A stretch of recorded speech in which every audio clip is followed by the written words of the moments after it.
सनातन परंपरा के अनुसार नित्य भगवान की पूजा होनी चाहिए।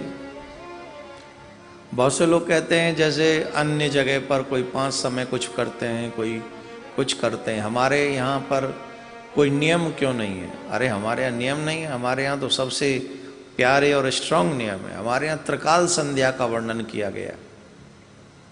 3 समय संध्या जीव को पूरे दिन में भगवान को 3 बार, सुबह, दोपहर और शाम को। त्रिकाल संध्या होती ही इसलिए है कि हम दिन में 3 बार भगवान को साधुवाद, धन्यवाद और उनके नामों का स्मरण करें, इसलिए हमारे यहाँ त्रिकाल संध्या होती है। कई लोगों को अब ये लगता है कि त्रिकाल संध्या ये सिर्फ ब्राह्मण लोग, पंडित जी लोग और संत महात्मा ही करें, हम लोगों को क्या। और मैं गारंटी से कहता हूँ 85-90% लोग कोई संध्या नहीं करते होंगे।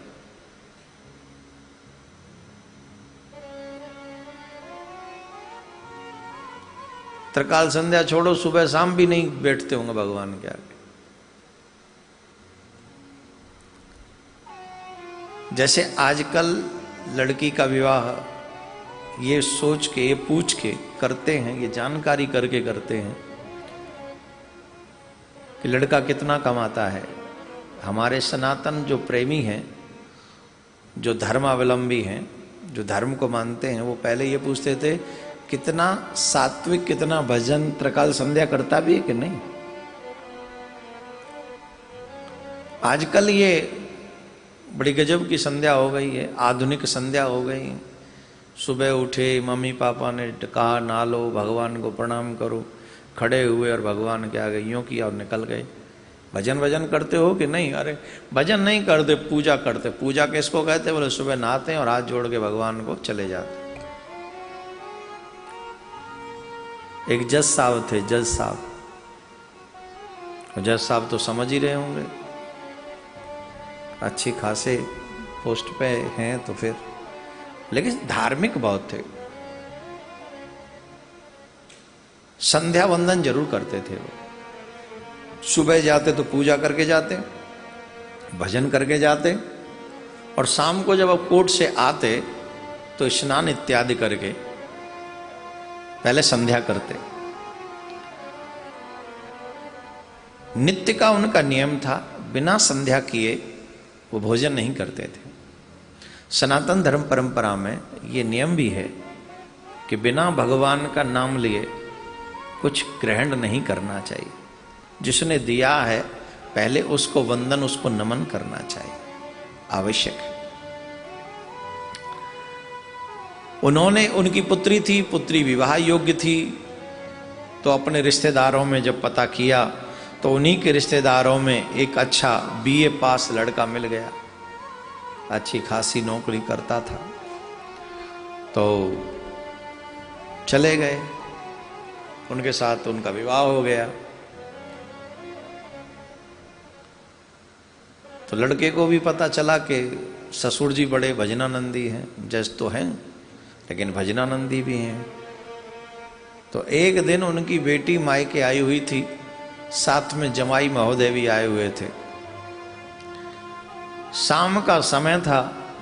जज महोदय ने अपने सेवक से कहा, भैया आसन डालो, 2 आसन डालना, एक हमारे लिए और एक हमारे जमाई के लिए। जमाई भी संध्या करेंगे। अब बेचारे जमाई को तो दूर दूर तक धर्म का, और धर्म ने स्पर्श ही नहीं किया था जमाई को, उसे क्या पता था कि संध्या किसको कहते हैं। अब लेकिन अपनी लाज बचानी थी ससुराल में और थोड़ा सम्मान पाना था।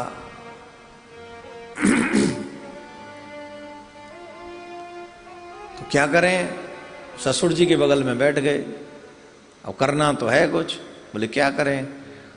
तो जैसे जैसे ससुर जी कुछ मनी मन में माला कर रहे थे, तो उन्होंने कहा माला तो नहीं, पर वैसे ही होठ फड़फड़ाने लगे और ससुर जी की नकल करने लगे।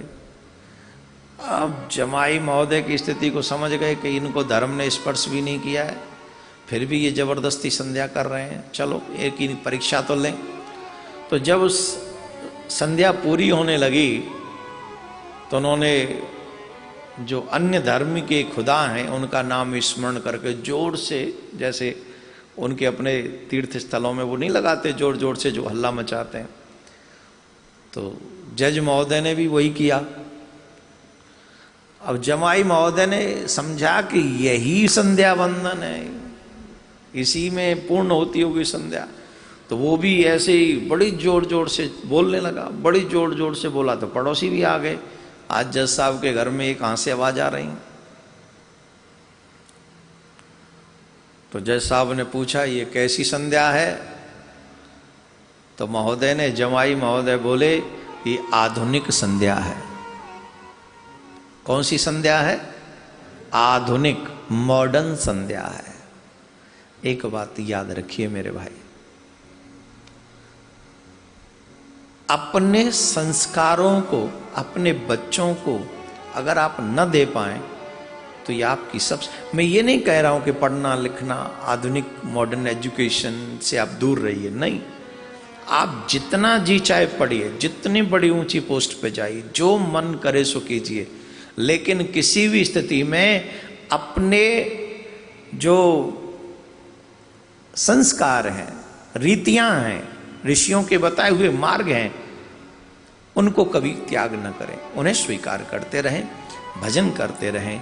त्रिकाल संध्या नहीं तो कम से कम 2 समय आप सब भजन करें, सुबह स्नान के बाद और शाम को काम के बाद। जब आप सारा काम करके आ जाएं तो अपने हाथ पांव धो के या स्नान करके, जैसे भी आपको उचित लगे, फिर भगवान के आगे बैठिए और जितनी भी देर हो सके उस परम पिता परमात्मा का स्मरण कीजिए, क्योंकि सच्चा वही है, बाकी के सब मिथ्या है, झूठ है, कोई साथ नहीं जाने वाला।